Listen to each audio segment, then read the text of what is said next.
시청자 여러분 안녕하십니까.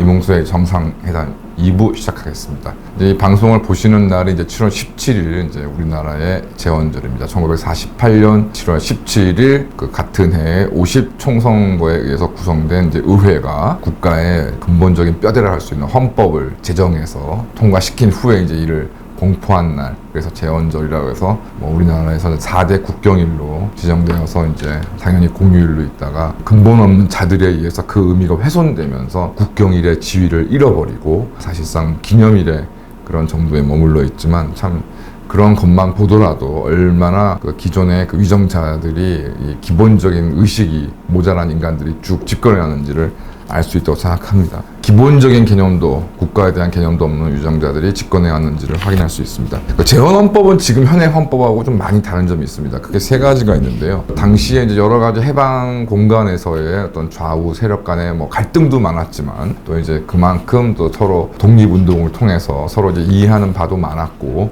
이른바 이제 한민당을 비롯한 지금 와서는 뭐 우파 내지는 뭐 친일파 뭐 이런 사람들이라 하더라도 자본주의나 자유주의에 대한 개념이 크게 있지 않았기 때문에 뭐 어떤 경제라던가 이런 등등에 대해서 사실은 현재와 같은 시스템을 생각하지 않았습니다. 헌법에서도 그대에게 사실 그대로 반영되어 있는데요. 제18조에 보면 지금 같으면 큰일 날 얘기죠. 영리를 목적으로 하는 사기업에 있어서는 근로자는 법률에 정하는 바에 따라 이익의 분배에 균점할 권리가 있다는 내용이 18조에 있었습니다.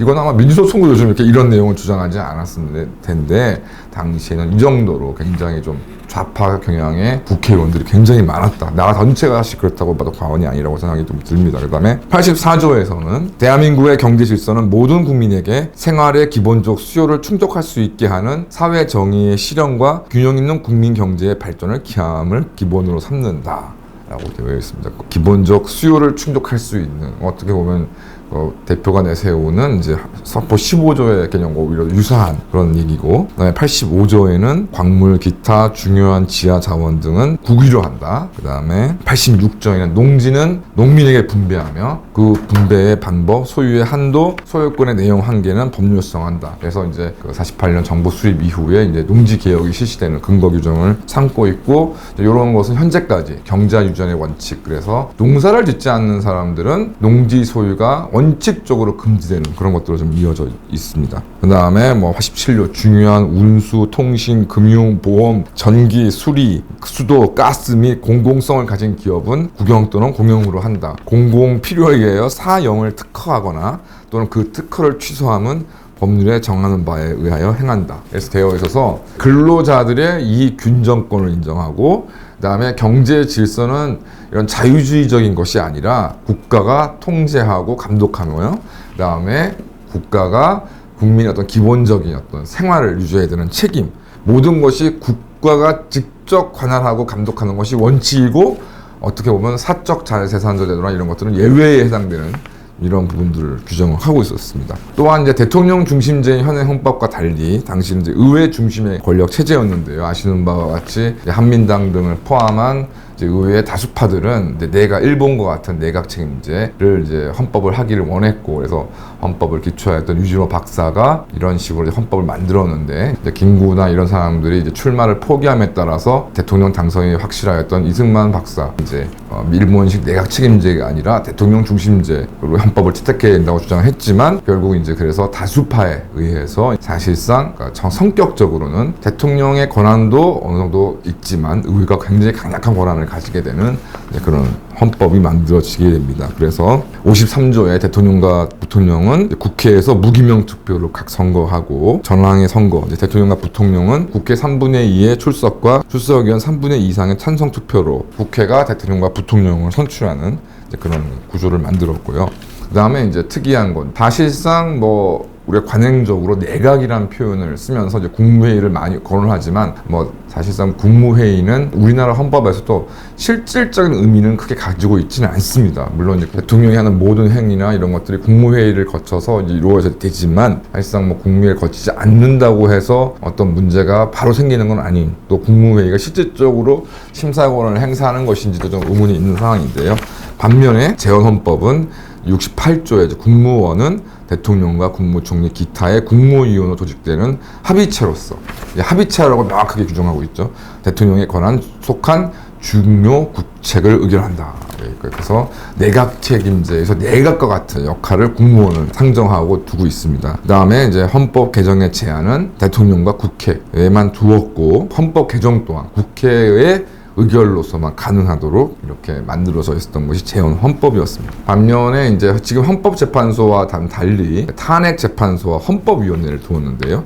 탄핵 사건을 심판하기 위해서 탄핵재판소를 설치한다고 규정을 하고 있습니다. 그래서 탄핵재판소는 부통령이 재판장의 직무를 해가고 대법관 5인과 국회의원 5인이 심판관이 된다. 그러니까 총 11명이 되겠죠. 그래서 다만 이제 대통령과 부통령을 심판할 때에는 대법원장이 재판장의 직무를 행하는 것이고 전체 그 3분의 2의 찬성으로 탄핵되는 것으로 구성되어 있었습니다.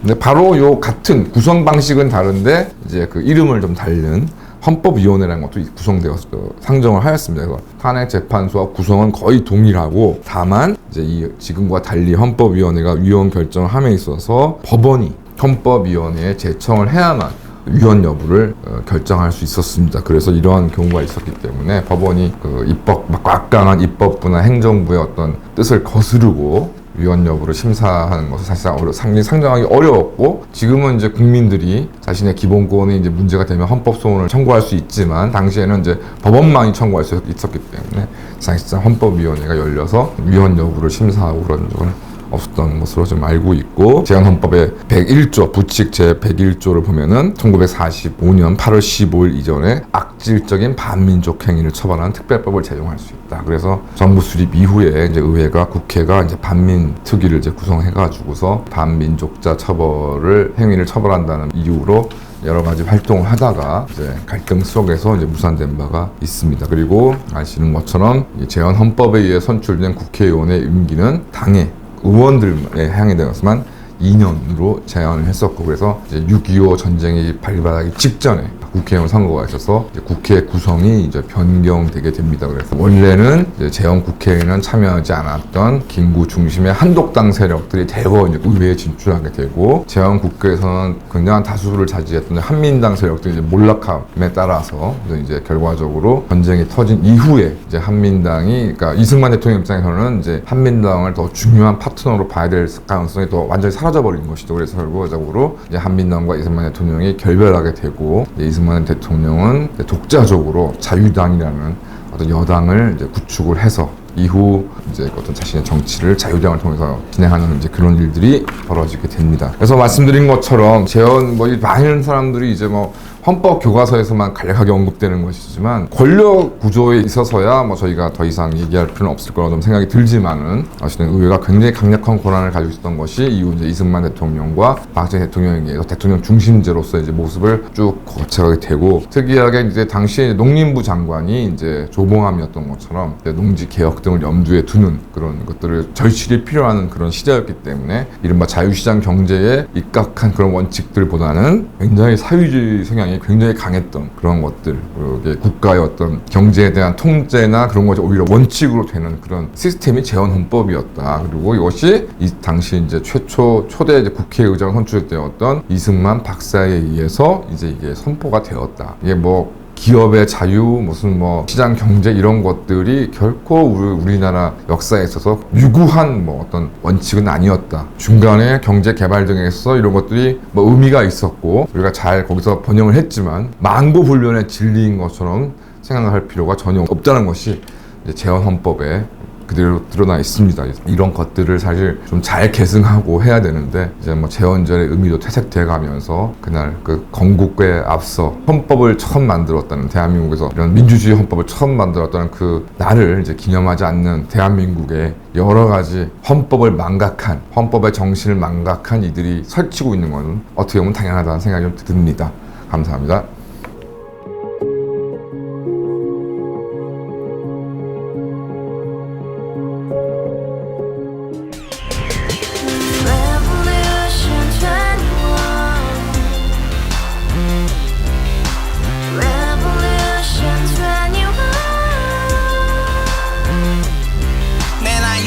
월세 30 코인빚만 300 서울에 온지 벌써 10년 아둥바둥 버텼지만 여전히 난 반지 하에 제왕 곰팡이 연문제약 내비랑 깡통망통 완전히 폭망 고시원 창문만큼 작아진 내 꿈 결혼 내 집 모든 게 헛꿈 1년 전 떠난 여친 울며 말했지 같이 살자 평생 가본 게 꼭꼭꼭하지 Revolution 21 가발 후스 700 나도 소유주 Revolution 21 가발 후스 700 나의 소유주 택시기사 우라부지 마트 캐셔 울어문니 우리 집안 다 털어봤자 후줄 그래 개선민 내 미래 거기서 팍 끝난 거지 빡더 이상 노력 따윈 개무리 스펙 찾아서 말리 비오는 날 알바 잘려 맨날 학원 날 개쳐 발려 밤비 내리는 양화대교 홀로 걷고 있을 때 현수막에 아로 새겨진 평당 700짜리 아파트 다 같이 소리 질러 혁명 21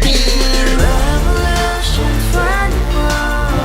21 가발 후스 700 나도 소유주 Revolution 21 가발 후스 700 나의 소유주 You and I, we live together in the house. Brand new day, and your dream had just begun. Revolution 21, only open happiness. 너의 곁에 내가 영원히 지금까지 정치인들 입만 열면 찝찝찝 개소리 멍멍멍